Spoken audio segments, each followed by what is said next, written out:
Hello everybody and welcome. Just turning off the Wi-Fi, being all situated. This is John with Walks 101 with day 4 of hashtag out of isolation. And I'm live here from Chinatown to tell you a little bit of a story. On my way to my walking tours, for you guys not aware, Walks 101 is Melbourne's largest, best reviewed walking tour company. And this is the daily web show where I try to figure out what to do because things are a bit crazy. Hi Talia, welcome.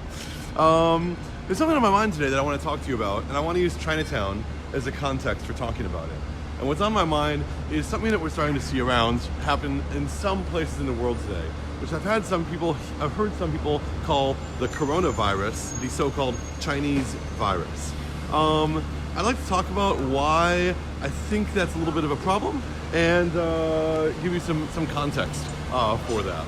So right there is the entrance for Chinatown, and I can think of no better way to talk about the video today than to go there. So let's walk through it as I talk. Immigration's been a bit of a touch point issue over the last few years. We've seen as Brexit happens and as Trump talks about building the wall, everyone likes to talk about immigrants, migrants, and what they're doing to the country and why we need to fix it. This is not a new refrain. One of my favorite quotes in recent years is Obama's rephrase of history repeats itself. He says, history doesn't repeat, but it rhymes. And if you look at the history of Australia, we see some extreme rhyming when it comes to the Chinese population here. Chinese people were some of the first people to come to Australia. The Chinese were here actually before the English were here, who like to talk about how Captain Cook discovered this place. They were on the northeast coast of Queensland, harvesting sea slugs, as a matter of fact. But the big wave for Chinese immigration came here back during the Gold Rush. The Gold Rush happens in 1851, goes till 1892, and it brings 40,000 Chinese people. And it's what helps build this area right here. And Chinatown, by the way, for you guys in Melbourne, or not in Melbourne even, is not just the main street. It's also the side streets. This is Tattersall's Lane behind me, for example. It's a really vibrant, amazing place that we have the Gold Rush to thank for. The thing about the Gold Rush is it's a time of great social upheaval. About 70 years previous to that, the American Revolution, the French Revolution, had made the English a little bit nervous, shall we say, about the possibility of uprisings. And in the 1850s, Australia got their uprising. The Eureka Stockade, as it's known, is a battle between the gold miners and the British government. I'm going to spend a whole episode talking about that, but for now, just know there's a battle between the gold miners and the British government, and the result of this battle is we call the beginning of Australian democracy. This is the time when the Eureka flag is flown, the first flag flown in this country that is not the Union Jack. And the British government, in fear of this armed uprising, decides to give people their rights. They let Australia self-govern, to an extent.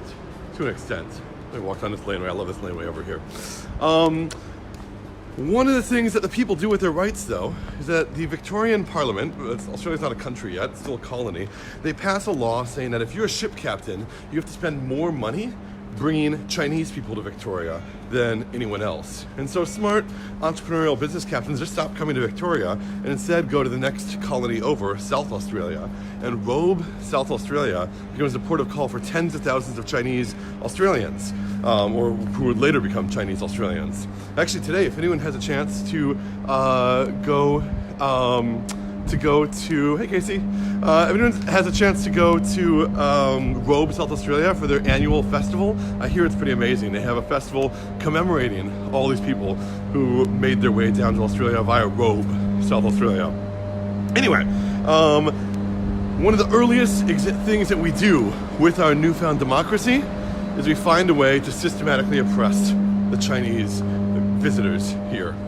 That's not the last of it though, because throughout the Gold Rush, there's all this talk happening about needing to fix the Chinese problem, about how we need to address this culture which is different than ours. Are we, Hungarians, Polish people, Irish people, Canadians, Americans, French people, Italians, we all have common ancestry. The Chinese, they're the weird ones. They're the ones who need to be excluded. That's the language of the day. It's ridiculous now. I need to make sure I'm being very clear about that. But that's what people are saying. There's actually a parliamentarian in the earliest Australian parliament in the winter of 1901, when Australia's parliament has just been created, who stands up in the federal parliament and says, brace yourself. He says, we have to protect the purity of the Australian race.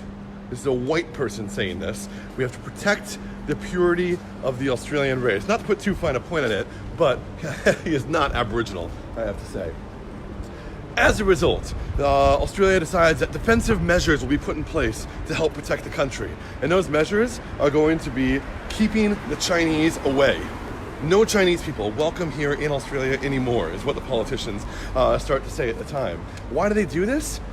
Federation here in Australia took a long time to negotiate. There's a lot of issues. Western Australia didn't really want to be part of Australia. Should New Zealand be part of Australia? What should the flag look like? What should the relationship with the crown be? And the people even want a government. There's about 30 years of debate and negotiation going on about this very topic. And at the end of it, the newfound government needs to be able to prove that they have the people's best concerns at heart. And so they take the most populist issue they can find, and they decide to ban Chinese people. London hears about this. They get the telegram, not even telegram. They get the letter. They get the letter back then, and they start worrying because geopolitically in the world, China and the British Empire have some issues. The Opium Wars were just finished in 1897, and to say that things are sensitive is putting it lightly. The British government says to China, or says to Australia, you can't ban Chinese people. You're not allowed to do this. As a result, Australia says, okay, fine. We're members of the Commonwealth. We're all in this together. Yes, someone is, Kevin. Oh my God, someone is following me. We'll find out what happens. Here we talk about the Chinese too much. And so, as a result, the Australian government says, we won't ban Chinese people, right? Not so much. I just want to take a pause on this, though. I'm going to come back to this story in just a minute to show you my favorite place to go out. According to the signs right now, there is no closures. I would really encourage you guys, if you want to come have some good food, Shandong Mama, my favorite dumpling place. In fact, I tagged the video as Shandong Mama. Oh my God, it's Kevin right over there. You want to be in the video?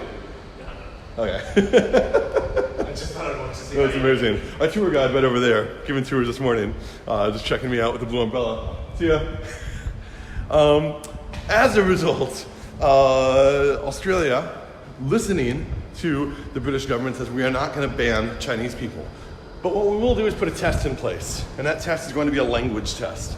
If you enter this country, you have to speak English. And so when you, this is back in 1901, when you enter into the country, they give you this test. Anyone can take it, but the language, it is any European language. So as a result, anyone who doesn't come from France or Germany or Poland, who doesn't already speak a European language, is kind of in trouble. One of the, there's a story that I think is apocryphal. I don't know if this is actually true, but there's a story of a Chinese language professor showing up who spoke all the European languages, and they only found a way to not have him in the country when they tested him on words in Irish Gaelic. So this is a crazy time, and this is a time that we now refer to as the White Australia policy. It lasts from 1901 to 1970. To say that racism isn't a thing in a country that just 50 years ago banned anyone from China, and it wasn't just China. This language test, while it didn't officially take the form of a ban, affected people in China, Southeast Asia, South Asia, Africa. It affected people from around the world, and the only way you were allowed to get into the country was if you got a special visa.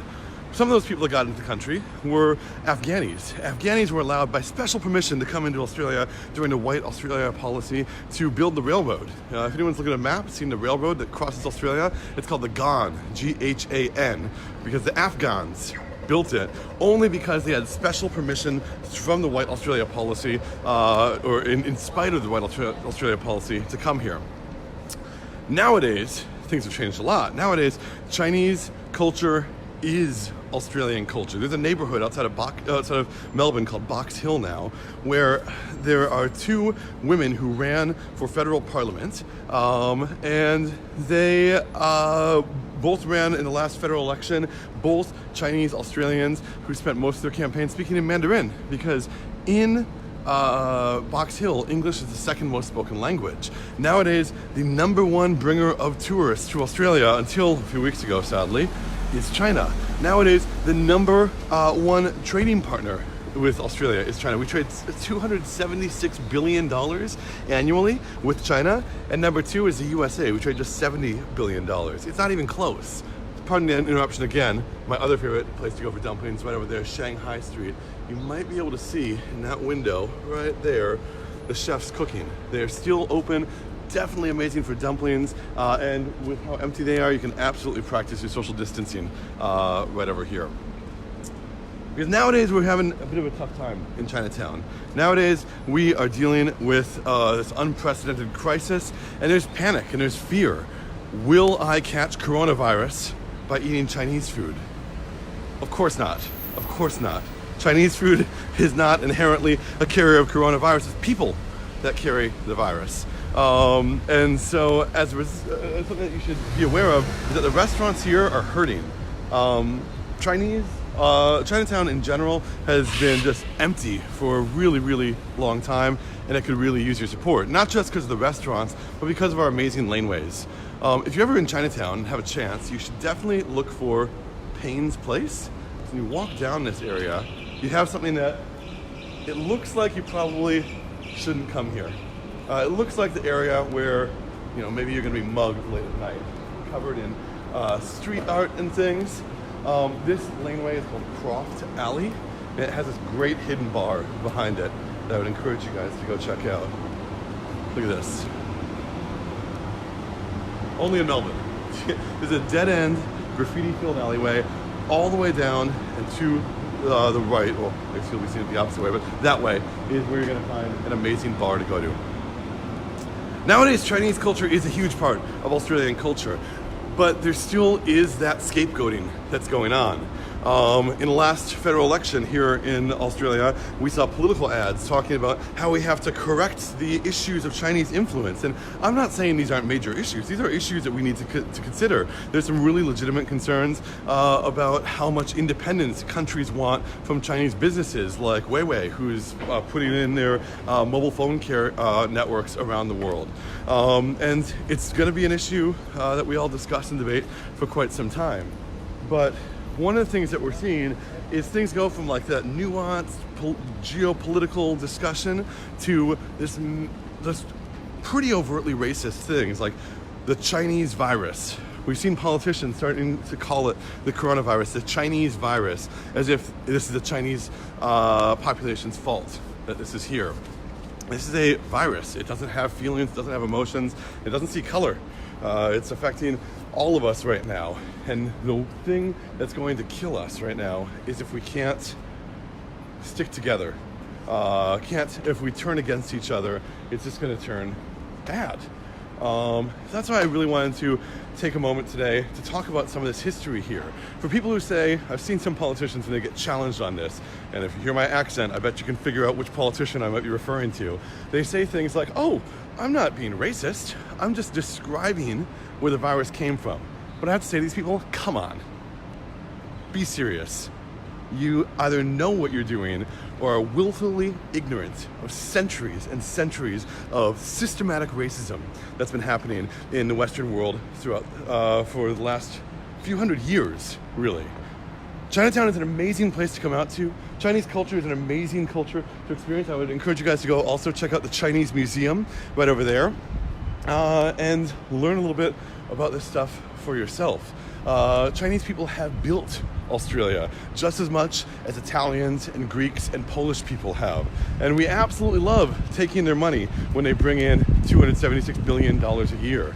We absolutely love taking their students when 15% of Monash University is made up of Chinese students. But suddenly, when times get rough, we seem to be calling it the Chinese virus. That doesn't sit right with me. It shouldn't sit right with you.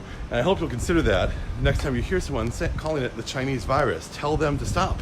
Show them this video. Explain why you have an issue with them calling it the Chinese virus. And don't allow that thing to take hold. That's my rant for the day, guys. I think that's about enough for me. This has been Out of Isolation. My name is John with Walks 101. I am in the city outside of my home today because I'm heading to give a walking tour. Our tours are still operating today. believe it or not, we have a few bookings that have come in.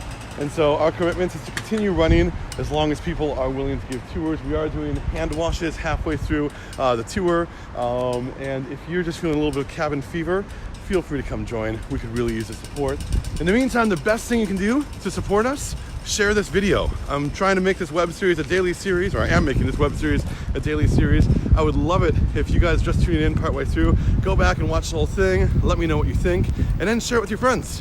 Have a lovely day. Thank you guys for showing up. This has been Out of Isolation, live from Chinatown. Good day.